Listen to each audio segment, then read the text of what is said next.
నమస్తే,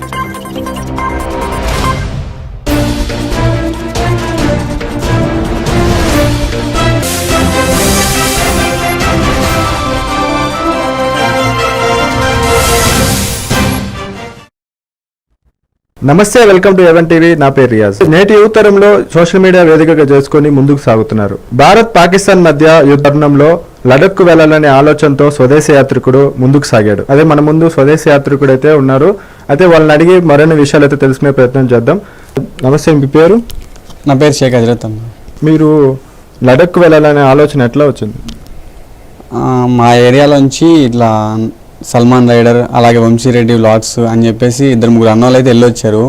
వాళ్ళైతే రైడింగ్ జాకెట్లు అలాగే వాళ్ళ ఎక్విప్మెంట్స్ అలాగే ఎక్కువ సీసీ బైక్లు అయితే వెళ్ళొచ్చారు. మిడిల్ క్లాస్లో అలాంటివన్నీ లేని టైంలో చిన్న బైకుల మీద ఎక్విప్మెంట్ లేని టైం బడ్జెట్లో ఎలా ట్రావెల్ చేయాలి అని చెప్పి ఎక్స్పెరిమెంట్గా నేనైతే వెళ్తున్నాను. ఇది కొంతమందికి ఇన్స్పైరింగ్గా ఉంటుందని ఆశిస్తున్నాను. అయితే మీరు ఇప్పుడు లడఖ్కు వెళ్ళడానికి సిద్ధమవుతున్నారు కదా, అదే మీ ఇన్స్పిరేషన్ ఎవరంటే వస్తుంది పూర్తిగా? సల్మాన్ రైడర్ మనకు తెలిసిన వ్యక్తి, అతన్ని ఇన్స్పైర్ చేసుకుని వెళ్తున్నాను. ఇది భారత్ పాకిస్తాన్ మధ్య యుద్ధ తరుణంలో ఇప్పుడు ఉన్న లడఖ్ వెళ్ళడానికి సాహసం అనే చెప్పాలి. ఇక్కడ మీరు మిలిటరీ వాళ్ళు కానీ పోలీసుల వాళ్ళు కానీ సహకరిస్తారు అనుకుంటున్నారా?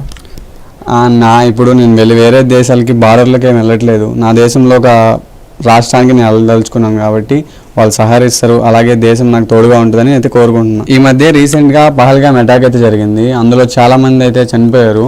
అప్పటి నుంచి పర్యాటకులు అక్కడికి వెళ్ళాలన్నా ఆ కాశ్మీర్ చుట్టుపక్కల ఎక్కడ ఉండాలన్నా కూడా చాలా అంటే చాలా భయపడుతున్నారు. వాళ్ళలో ఇప్పుడు దేశం చాలా తోడుగా అలాగే ఆర్మీ ఇవన్నీ కలిసి మన దేశానికి చాలా అండగా ఉన్నాయి. అలాంటి భయాలు పెట్టుకోకూడదు. అక్కడ పరిస్థితులు ఎలా ఉన్నాయి, అక్కడికి వెళ్తే ఏం కాదు అని చెప్పి పర్యాటకులకు తెలియాలని చెప్పేసి నేను అయితే ఈ రైడ్ స్టార్ట్ చేశాను. అలాగే మీ అందరి సహకారంతో సక్సెస్ఫుల్గా కంప్లీట్ చేస్తానైతే అనుకుంటున్నాను. ఇది యూట్యూబ్ స్టార్ట్ చేయకముందు మీరు ఏ వర్క్ చేసేవాళ్ళు? ఈ యూట్యూబ్ స్టార్ట్ చేయకముందు నేను క్యాబ్ డ్రైవరు.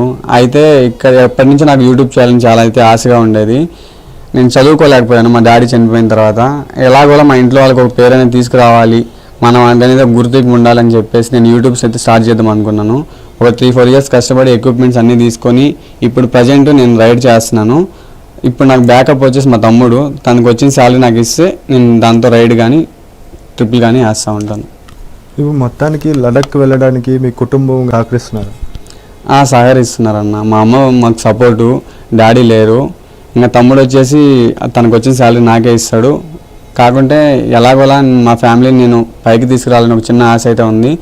మీరందరూ నా మీద ఆధారం చూపించి సహకరించి నన్ను పైకి తీసుకెళ్తారు. మా ఇంట్లో వాళ్ళు నా మీద పెట్టుకున్న నమ్మకాన్ని మీరు నిలబెడతారని కోరుకుంటున్నాను.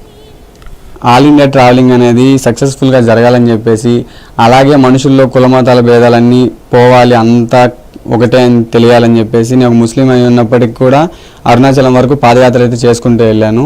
ఆ తర్వాత నెక్స్ట్ ట్రిప్గా ఇప్పుడు ఉదయగిరి టు లడాక్ అయితే వెళ్తున్నాను అన్న. ఇది అయిపోయిన తర్వాత అక్కడ కాశ్మీర్ నుంచి ఒక్కొక్క స్టేట్ వైజ్గా ఒక్కొక్క రాష్ట్రంలో మనుషులు ఎలా ఉంటారు, వాళ్ళ పరిస్థితులు ఏంటి, వాళ్ళ సంప్రదాయాలు ఏంటి అన్నీ తెలియజేయాలనుకుంటున్నాను. ఇప్పుడు మీరు ఉదయగిరి నుంచి ఎప్పుడు మొదలయ్యారు? అంటే ఇక్కడికి రావడానికి ఏ రోజు పట్టింది, ఏ టైం పట్టింది? నేను ఈ మంత్ ఫస్ట్కి స్టార్ట్ అయ్యాను.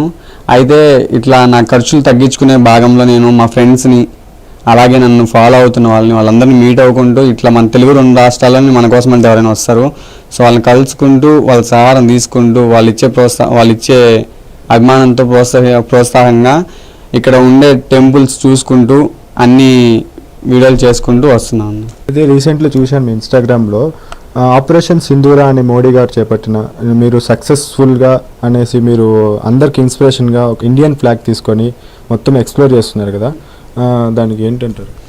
ఇప్పుడు మనము ఇక్కడ నుంచి నేను వెళ్తుంటేనే చాలామంది చెప్తున్నారు అక్కడ పరిస్థితులు బాగాలేవు వెళ్ళకండి అని ఇలా చాలామంది చెప్తున్నారు. మరి అక్కడే ఉండి మన కోసం ఆర్మీ వాళ్ళు అక్కడ డ్యూటీ చేసి ఆ మంచు పరిస్థితుల్లో ఎంత కష్టం వచ్చినా మన దేశం కోసం వాళ్ళు సహకరిస్తున్నారు. పడే వాళ్ళకి నా వంతుగా నేను కష్టాన్ని గుర్తించినట్టుగా వాళ్ళ కోసం ఈ రైడ్ అయితే స్టార్ట్ చేశాను.